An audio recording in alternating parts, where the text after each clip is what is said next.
ตาอายมันเป็นหยังอายมื่นตาอยู่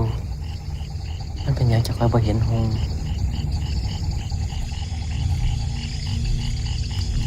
มีหลายอย่างอยู่นอกบ้านเฮาตอนนี้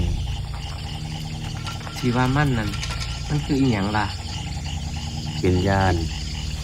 กับซุ่มสัตว์ที่มันอดอยากมันรู้สึกได้ถึงความเจ็บป่วยของพอ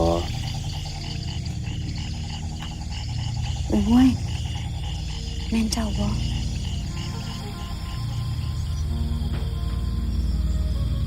คอยสิไปหาเจ้าพ่อบ่วิญญาณคอยสินำหาเจ้าอยู่ไสล่ะเทิงสวรรค์บ่